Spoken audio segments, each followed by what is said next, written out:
मैं अयोध्या नगरी सूर्यकुंड प्रांगण में आपका स्वागत करती हूँ। आप सब उपस्थित लोगों को मैं सूर्यकुंड की महिमा सुनाती हूँ।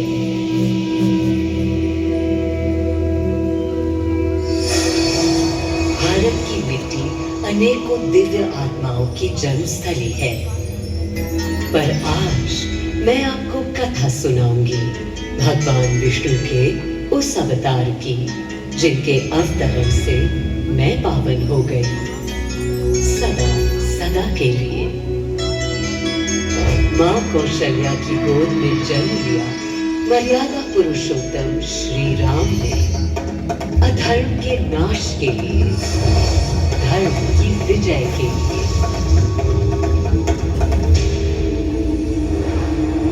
किंतु उन्हें अयोध्या त्याग 14 वर्ष के वनवास पर जाना पड़ा।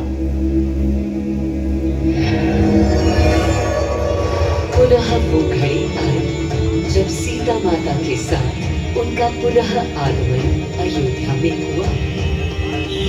हर्ष था चहुओर और उल्लास था हर दिशा में। वो घड़ी बस आने को थी जिसकी प्रतीक्षा में मैं विद्वान थी, जाने कब से।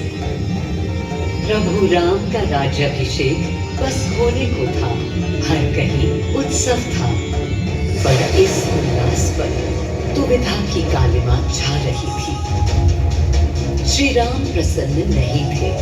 राज्याभिषेक का कोई उत्साह उनके चेहरे पर नहीं था। उन्हें राज्य का लोभ नहीं था, सिर्फ अपनी प्रजा की चिंता थी।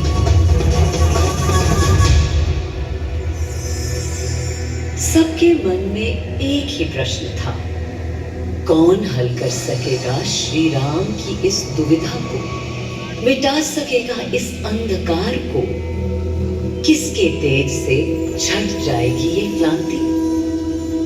अरे वही जिसके वंशज हैं श्री राम, जो स्वयं सशरीर धरती पर पधारेंगे श्री राम को राम राज्य समझाने।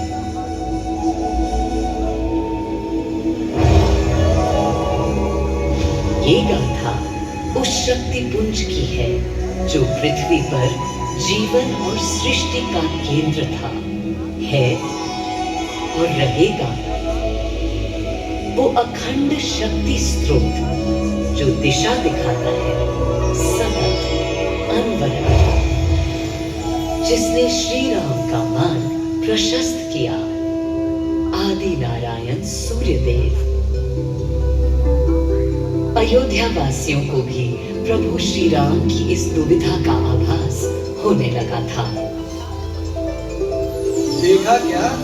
तुमने देखा क्या? कितने सकुचाई से श्री रघुवीर थे। पद की प्रसन्नता या तर्क निरत होने का ललक या उमंग कोई कुछ भी तो दिखी नहीं। मुकुट सामने रख कितने अधीर थे। वे तो थे अधीर ही, हाँ थोड़े गंभीर थे। सौम्य मुखमंडल पर निर्बलों की पीड़ा थी, दीनहीन असहाय वंचितों का दर्द था। उनके लिए मुकुट अथवा राज सिंहासन वैभव का लोभ नहीं। अब कैसे सुखी दिखे जब तक सुखी सारे लोग नहीं। तब दिशा निर्देशन के लिए श्री राम ने स्वयं सूर्यदेव का स्मरण किया। श्री राम सूर्यदेव का आह्वान करने लगे। क्लांत मन से उन्होंने अपने पितामह को याद किया। मन असमंजस में था उनका। कर्तव्य की सही दिशा उन्हें सूझ नहीं रही थी। क्या उचित है प्रजा के लिए, उनके लिए, वंश के लिए, धर्म के लिए, शांति के लिए? इसी परामर्श के लिए अंतर्मन से उन्होंने सूर्यदेव को पुकारा।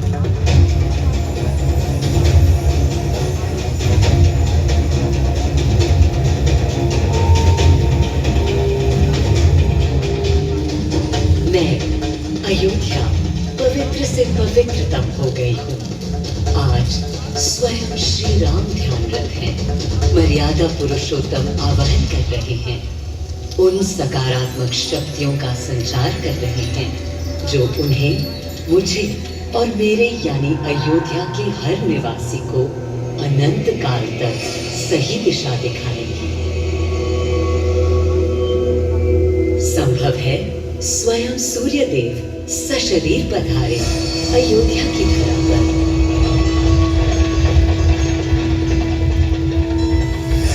और देखो, श्री सूर्यदेव आने को हैं।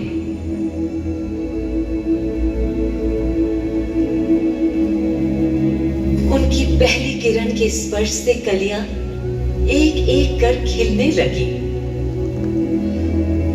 जीवन की कांति हर ओर धीरे धीरे फैलने लगी।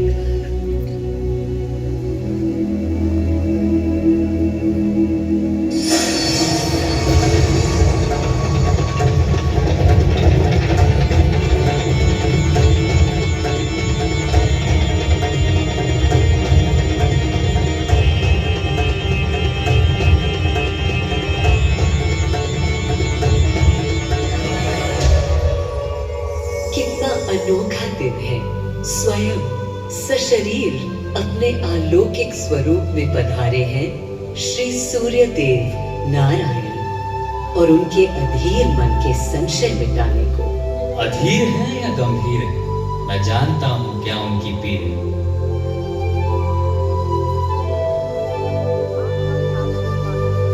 मां कौशल्या को प्रणाम। कहाँ है राम? अरे भूलूं ये बात कि कौन बड़ा है। आज्ञा हो तो आपके चरण छू। अरे नहीं नहीं, ये क्या करते हैं आदि पुरुष? ऐसा अनुग्रह सर्वथा अनुचित है।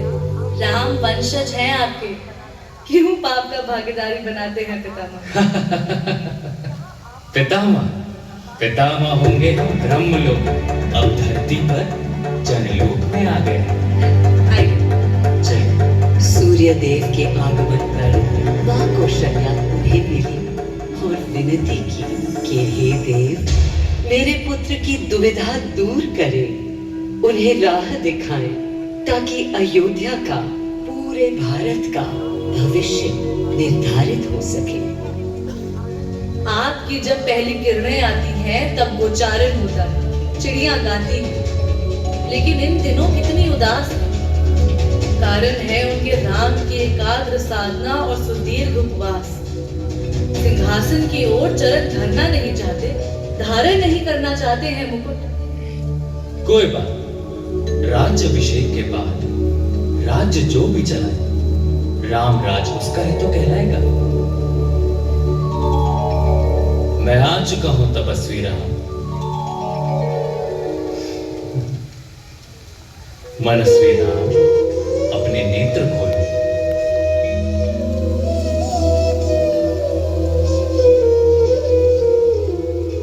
प्रणाम पितामह, प्रणाम। प्रणाम मेरे राम, प्रणाम। पितामह, राम राज क्या है? राम स्वयं पूछ रहे हैं कि राम राज क्या है।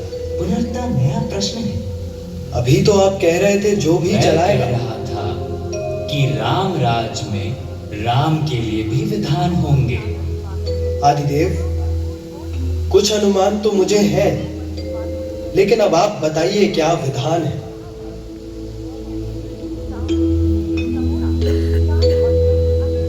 राम राज आशय कल्याण है, निर्बलतम मानव का त्राण।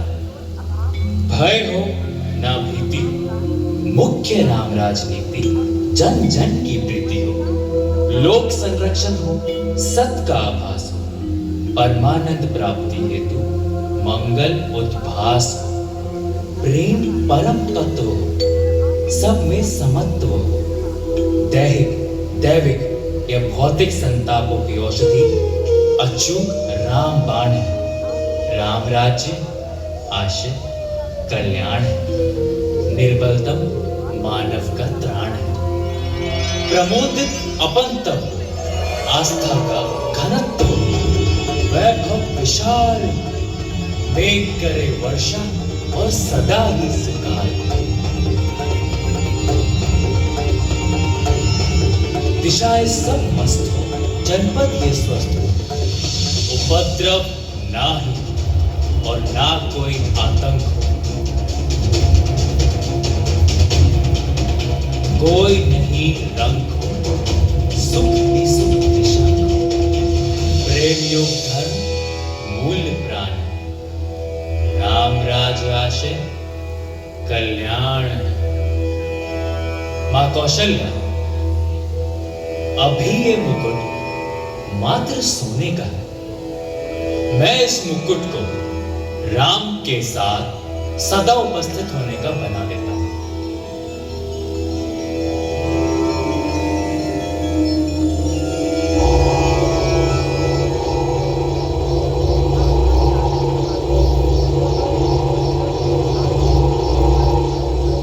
स्वयं सूर्यदेव ने मेरी यानी अयोध्या की धरती पर श्री राम को राम राज्य का वर्णन सुनाया, उसका आधार रखा और उनके मुकुट को अपनी रश्मियों से आशीर्वाद दिया। श्री राम के नेतृत्व में हर ओर खुशहाली, प्रेम, शांति और संयम फैला।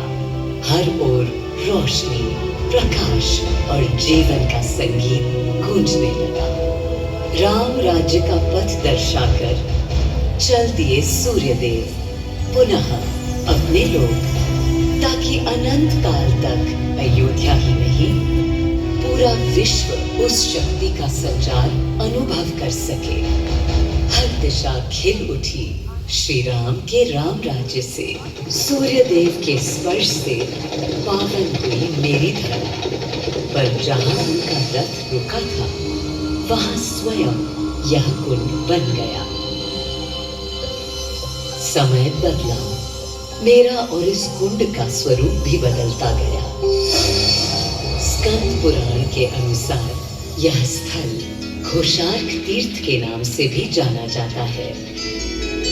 जब प्रतापी राजा घोष यहाँ आए और उन्होंने ऋषियों को यहाँ स्नान करते देखा तो स्वयं भी किया, जिसके बाद उनका शरीर दिव्य, निरोगी और अलौकिक हो गया।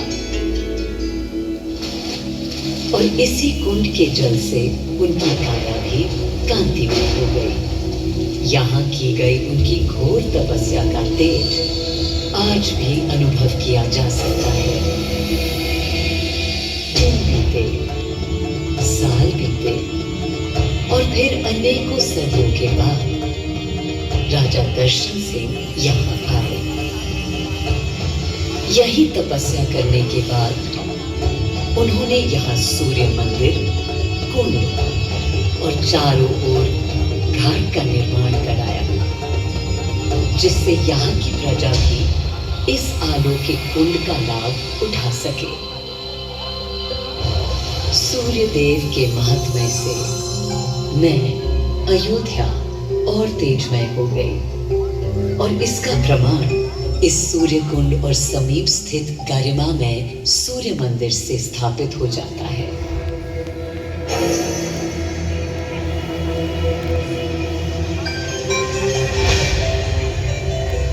मैं अयोध्या इस हर्ष से भूली नहीं समाती कि मेरी ही धरती पर राम राज्य की आधारशिला रखी गई। आज भी अयोध्या एकता, आस्था और शांति के लिए उदाहरण बनी हुई है।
देखो कितनी सारी भीड़।